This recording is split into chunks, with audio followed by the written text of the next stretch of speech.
Depuis sa sortie, la bande-annonce de la bataille des chéris fait couler beaucoup d'encre et de salive. Le réalisateur Ousmane Stéphane et ancien encadreur de Mitumba à la Boya Film Academy n'est pas en reste. Interrogé par ses étudiants des Beaux-Arts, il a donné son avis sur le sujet et il n'est pas allé de main morte. Salut et bienvenue sur Parlons Ciné. Ici, nous parlons de cinéma et de nos stars des réseaux sociaux. Avant de commencer, n'oubliez pas d'aimer la vidéo, de vous abonner et de cliquer sur la cloche de notification pour ne manquer aucune de nos vidéos. Dans un récent post, le réalisateur Ousmane Stéphane a donné son avis sur la série à venir, La Bataille des Chéris. Il est revenu sur les anciennes productions de Mitumba et faire quelques prévisions de ce que pourrait être la Bataille des Chéris. Nous vous livrons l'intégralité de son post. J'ai été interpellé par des étudiants de l'Institut des Beaux-Arts de Nkongsamba et de Fumban pour donner mon avis sur la bande-annonce de La Bataille des Chéris, la nouvelle série d'Ebenezer Kepombiya, qui est annoncée sur la chaîne A+. Mon analyse leur a tellement plu, qu'ils m'ont proposé de la partager avec le grand public, afin que cela participe à l'avancée du cinéma camerounais. D'abord, sur l'homme, je voudrais dire que j'ai beaucoup d'admiration, comme la plupart des Camerounais. Mais mon admiration est plus sur la façon dont il a su s'imposer dans le milieu, que sur le travail lui-même. Lorsqu'Ebenezer est venu nous voir à Boya Film Academy, afin de se perfectionner dans la réalisation, il était déjà très connu, et aurait pu s'en contenter. Il venait d'ailleurs de réaliser une série qui marchait plutôt bien. Mais le fait qu'il fasse profil bas, et cherche à tout prix à améliorer ses performances, a forcé mon admiration. Cependant, je ne peux pas oublier que je suis une professionnelle qui doit juger une œuvre sur sa valeur réelle, et non par rapport à ce que je pense de l'homme. Dès la sortie de la bande-annonce de La Bataille des Chéris, j'ai vu un déferlement sur la toile, de commentaires très positifs sur la série. Il fallait s'y attendre du grand public, qui agit généralement avec les organes. Mais que cela vienne des professionnels de l'audiovisuel, c'est plutôt décevant. On peut admirer la qualité d'une bande-annonce, mais juger déjà de ce que sera le film, ou la série à partir de la bande-annonce, il faut laisser cela aux amateurs et aux fans.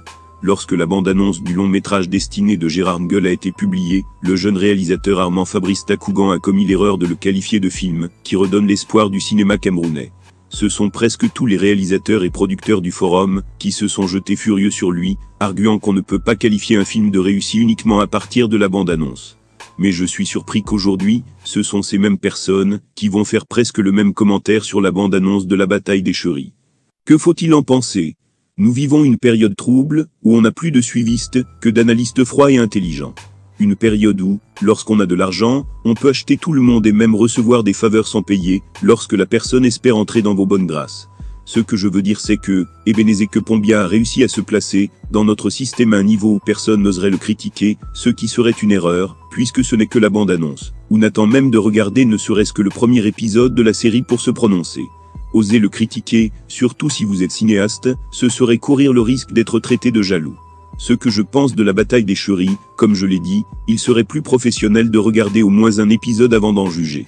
Mais en tant qu'analyste, je peux déjà dire ceci, si on prend en compte la phrase qui accourt dans le milieu du cinéma, selon laquelle un bon film, c'est d'abord le scénario, ensuite le scénario, et enfin le scénario, je dirais que malgré la grande évolution des productions d'Ebenezer Kepombiya depuis la série La Reine Blanche, il a à mon avis toujours eu un gros problème, dans la qualité de ses histoires. Personnellement, je n'ai jamais pu regarder plus de 3 épisodes de ces séries sans m'ennuyer. Donc si cet aspect n'a pas été corrigé, je crains que La Bataille des Cris soit encore comme les autres. Trop de publicité pour pas grand-chose à se mettre sous la dent au final. Car tout ce que nous savons de La Bataille des Chéris pour l'instant, c'est que ça a coûté très cher, les décors sont magnifiques, la qualité des images est magnifique, etc. Mais est-ce que l'histoire accroche? Ebenezer Kepombiya a toujours péché à ce niveau selon moi. Le cinéma a ceci de commun avec l'art musical. Vous pouvez utiliser le meilleur matériel, avoir les meilleurs chanteurs, enregistrer dans les meilleurs studios, mais si au final la mélodie, le scénario, n'est pas bonne, le gars qui chante dans la rue, avec une simple guitare sera plus apprécié que vous. N'oublions pas qu'au-delà de l'aspect business, le cinéma est d'abord un art. Si vous l'oubliez, vous courez le risque de disparaître, lorsque les autres auront aussi le même financement que vous. Cependant, au vu du casting des scénaristes, je ne saurais émettre un jugement catégorique à ce niveau. Paul Stevek, Bouna Guazon et Ebenezer Kepombiya. Les 2 premiers sont de jeunes loups aux dents longues, qui sont pleins d'ambition et de créativité.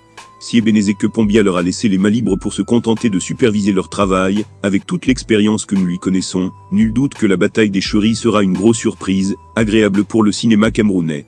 Rendez-vous sur A+, le 28 août à partir de 15h. Dites-nous en commentaire ce que vous pensez de tout ceci et n'oubliez pas de partager la vidéo, de laisser un pouce bleu. À bientôt sur Parlons Ciné.